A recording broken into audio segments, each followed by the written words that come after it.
Ser podcast.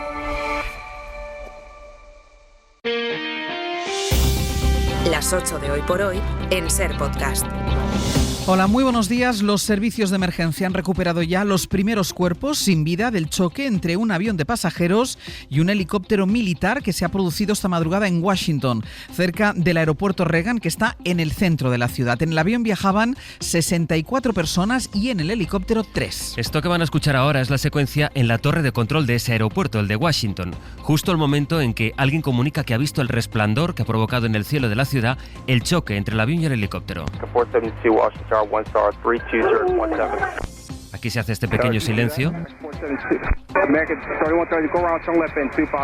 Un piloto pregunta a torre: ¿habéis visto esto? En la torre deciden de inmediato desviar el resto de los aviones y ordenan a los que estaban en la pista que regresen a sus puertas de embarque. Sastre, buenos días. Buenos días, Barcelona. Las autoridades acaban de ofrecer hace unos minutos una rueda de prensa con los últimos detalles y Donald Trump ha dicho que el accidente se podría haber evitado. Pablo Morán, buenos días. Hola Ángels, buenos días. Y de momento las autoridades dejan en el aire la principal incógnita del siniestro: ¿cómo ha sido posible que un helicóptero militar se cruce con un avión a punto de aterrizar? La alcaldesa de Washington, Muriel Bowser, ha derivado la respuesta a la investigación abierta por las autoridades de la seguridad de la aviación civil. Y en función de las conclusiones se comprometen a cambiar rutas de los vuelos si es necesario, decía el senador republicano Roger Marshall de Kansas, estado de procedencia de ese avión con 64 personas a bordo. Hay antecedentes: hace un año 2 aviones estuvieron a punto de chocar en esas mismas pistas y los controladores han venido denunciando la sobrecarga en el tráfico aéreo de Estados Unidos. De momento continúa una gigantesca operación de emergencia en el río Potomac y el aeropuerto Ronald Reagan seguirá cerrado al tráfico aéreo hasta las 11 de la mañana hora local. El frío con temperaturas bajo cero y aguas congeladas complica la posibilidad de que alguno de los pasajeros haya sobrevivido. De momento son 18 los cuerpos que se han conseguido recuperar. Pablo, gracias. A ti, hasta luego. Hoy por hoy noticias. Ser Podcast. La última hora está pues en Washington, mientras aquí en España los dos asuntos centrales son el fiscal general y el decreto que el PP va a votar finalmente a favor. Pero antes de entrar en eso, hoy vamos a hablarles de salarios y de vivienda, porque esta semana hemos conocido indicadores económicos que son fundamentales y que van muy bien. Ayer se publicó el PIB y España es un contraste con la media de países europeos. Nuestra economía creció el año pasado más de lo previsto, un 3,2%. Además, y lo han escuchado a las 7:30, los bancos acaban de notificar beneficios que vuelven a ser récord. Antes habíamos conocido la EPA, que sitúa el paro en su tasa más baja desde hace 16 años. Ocurre que esos grandes datos macroeconómicos contrastan con la realidad para mucha gente y, para empezar, quienes cobran o no llegan al salario mínimo. Salario mínimo que va a subir. Ayer Yolanda Díaz y los sindicatos llegaron a un preacuerdo del que se descuelga la patronal para subir 50 euros el SMI, con lo que llegará a ser de 1.184 euros en 14 pagas. Comisiones Obreras estima que casi 4 de cada 10 beneficiarios son jóvenes, menores de 35 años. La realidad es que un tercio de los jóvenes de este país no llega al salario mínimo, no llega a cobrar 1.000 euros netos al mes, según un nuevo estudio del Consejo de la Juventud que les podemos adelantar esta mañana y que tiene datos como este.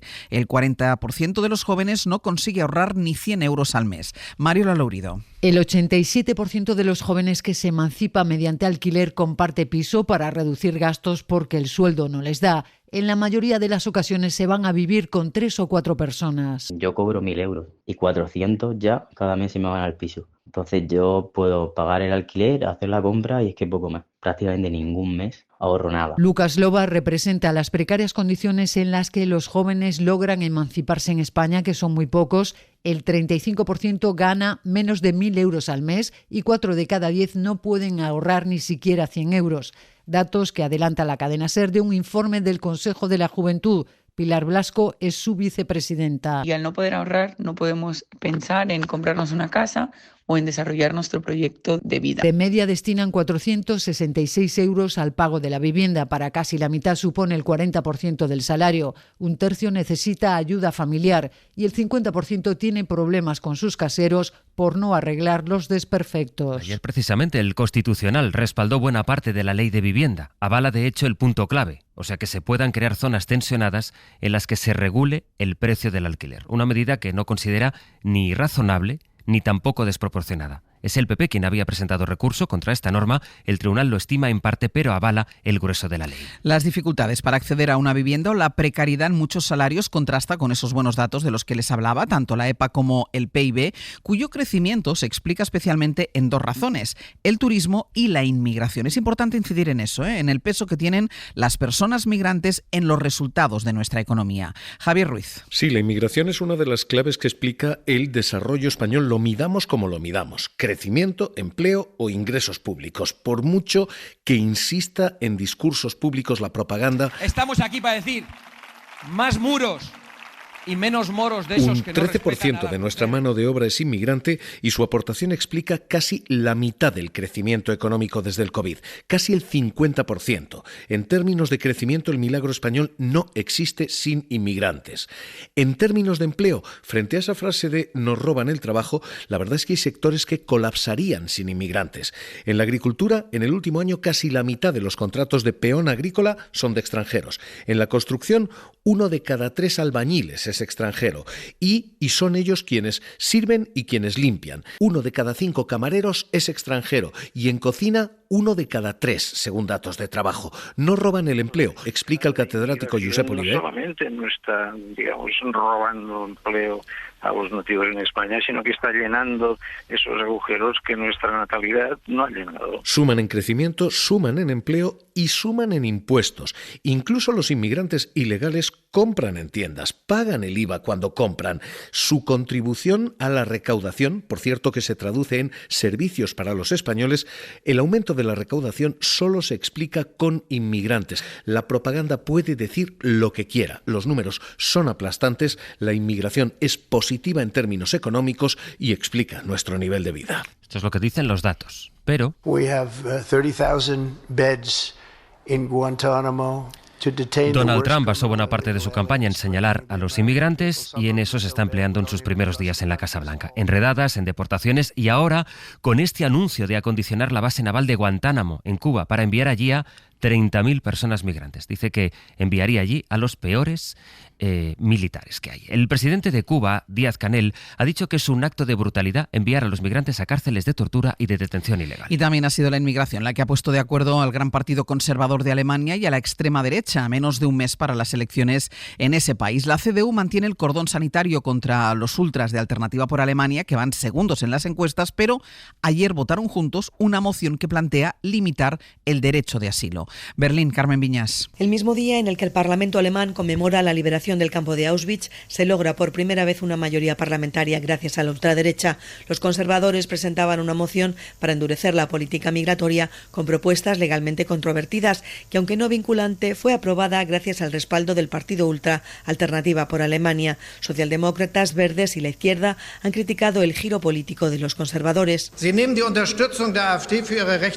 Es un grave error, un error imperdonable, que usted acepte el apoyo de la ultraderecha para sus propuestas ilegales, le ha dicho el canciller Olaf Scholz al líder de los conservadores, Friedrich Merz.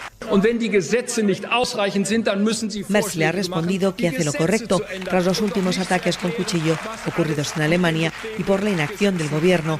Ha lamentado, sin embargo, que la propuesta no haya obtenido el respaldo del Centro Democrático. Hemos empezado este tramo hablando de los datos económicos, de los grandes datos económicos, y a ellos se suman, como les apuntábamos, los beneficios históricos de la banca que nos describía a las 7:30 Javier Ruiz. Luego entraremos en eso. El BBVA ha ganado en 2024 un 25% más. Su beneficio supera por primera vez los 10.000 millones. Y CaixaBank ha crecido un 20%, ganó en 2024 5.700 millones. Se trata de resultados récord. Se van las lluvias, pero se queda el frío, Jordi.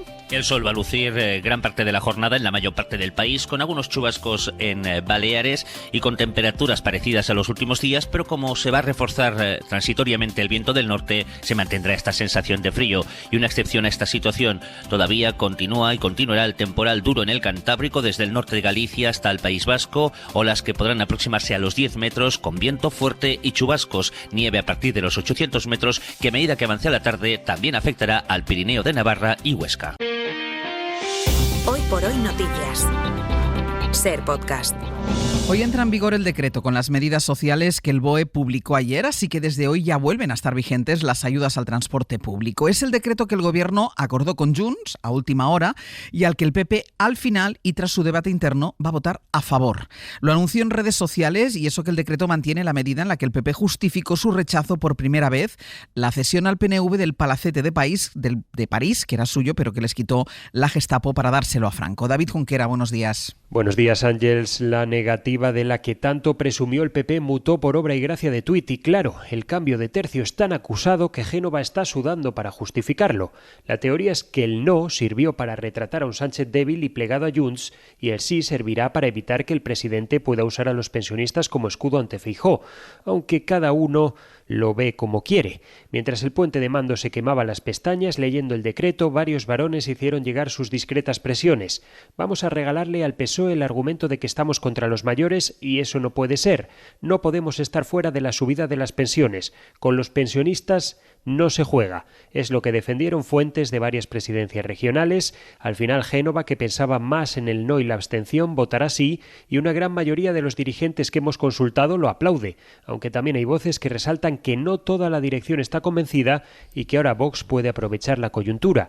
Abascal estará celebrándolo, lamentan. La vicesecretaria del PP, Esther Muñoz, tuiteó ayer una imagen creada por inteligencia artificial en la que se ve a Sánchez arrodillado besándole la mano a Puigdemont. Sobre Puigdemont y la relación con Junts está también esta reflexión del presidente de la Junta, el popular Juanma Moreno, que invita a su partido, al PP, a que se entienda, a que se siga entendiendo, con el partido de Puigdemont, pero no con Puigdemont. Partidario de que tenemos que tener una relación fluida con todas las fuerzas políticas, a excepción de Bildu. Con el PNV tenemos que tener una relación fluida y con Junts tenemos que tener relación. Yo aspiro a que Puigdemont, de una vez por todas, su propio partido decida hacer un recambio y una renovación. ¿Hay posibilidades reales de entendimiento con este señor? Pues evidentemente no. Hoy declara en el Supremo la fiscal provincial de Madrid. Ayer quien declaró fue el fiscal general del Estado, que fue muy duro con el juez que le ha imputado, que de hecho le ha convertido en el primer fiscal general que está imputado. Álvaro García Ortiz llegó a decirle al magistrado que le está juzgando: el instructor parte de una certeza que le impide descubrir la verdad. El fiscal no quiso contestar al juez que le interrogaba. Pedro Jiménez, buenos días. ¿Qué tal? Buenos días. ¿Cómo fue esa declaración y qué pasa a partir de ahora? Pues el fiscal general negó haber filtrado el correo del novio de Ayuso o haber dado orden para que se filtrara, pero el juez Ángel Hurtado, a petición de su defensa, le amplió la investigación por la que se le abrió la causa y le dijo que también le investiga por la filtración del expediente tributario y la denuncia contra Alberto González Amador, así como por la nota de prensa de Fiscalía con la que desmintieron el bulo de la Comunidad de Madrid. Álvaro García solo respondió a su abogado y a la Fiscalía, que no preguntó. Investigado y Ministerio Público denuncian vulneración de derechos y consideran la causa nula por el allanamiento, dijo en los despachos del fiscal general y de la fiscal provincial. García Ortiz puso el foco en la fiscal superior, en Almudena Lastra. Descarta que la filtración saliera de Fiscalía, pero dijo ante el juez que ella es desafecta hacia la Fiscalía General y que también tenía esa documentación. Sobre el móvil y el cambio, explicó que ese cambio lo pidió en mayo y el teléfono le llegó en octubre. Es el sexto que cambia en 4 años, Ángels. Pedro, gracias. Hasta luego. Ha declarado ya, por tanto, el fiscal general por la filtración del correo del novio de Ayuso, en el que reconocía fraude, mientras el novio de Ayuso no ha declarado todavía ante la jueza de instrucción, que suspendió por 4ª vez la comparecencia de Alberto González Amador. La investigación se abrió en marzo del año pasado. La Fiscalía de Madrid ha pedido a la jueza que lo cite sin más demora y que no deje pasar esa citación más allá del 3 de febrero sin más aplazamientos. Además, la Audiencia de Madrid ha anulado los registros que el juez Juan Carlos Peinado, el juez que investiga a Begoña Gómez, ordenó en agosto en el domicilio y en una empresa del empresario Juan Carlos Barrabés. Creen que el juez no justificó las razones que les llevaron a ordenar a la UCO una entrada y registro que duró 2 días completos, que acabó un sábado a medianoche. La Audiencia de Madrid es muy contundente con Peinado, a quien dedica esta frase: no se puede obtener la verdad real a cualquier precio. No todo es lícito en el descubrimiento de la verdad, solo aquello que es compatible con la defensa del elemento nuclear de los derechos fundamentales. Y la jueza que investiga al hermano de Pedro Sánchez apunta que el puesto de coordinador de conservatorios de música en la Diputación de Badajoz se creó para ser asignado a él. Esa es precisamente la razón por la que se instruye este caso. En su auto, la jueza de instrucción de Badajoz considera que los indicios de criminalidad existentes en la causa se han ido corroborando con las diligencias. La jueza expone que la petición para cubrir ese puesto se hizo en el momento en que David Sánchez, el hermano del presidente del gobierno, buscaba trabajo y ella ve irregularidades en el proceso de selección de los candidatos. Concluye que todo parece indicar que el puesto se creó para ser asignado al señor Sánchez, haciéndose patente la innecesidad de sus funciones muy pronto. Hamas va a liberar hoy a 3 nuevos rehenes como parte del acuerdo del alto el fuego con Israel. Va a liberar también a 5 tailandeses a cambio de 110 presos palestinos. En Oriente Próximo está nuestro compañero Miguel Flores. Buenos días. Tercer intercambio de rehenes hoy entre Israel y Hamas como parte del acuerdo de alto el fuego en Gaza. Además de 3 israelíes, entre ellos una soldado, hoy se liberarán también 5 ciudadanos tailandeses que trabajaban en Israel y saldrán de la cárcel 110 prisioneros palestinos. El canje de hoy es excepcional. En teoría solo iban a ser evacuados de Gaza un hombre israelí de 80 años y una mujer soldado de 20.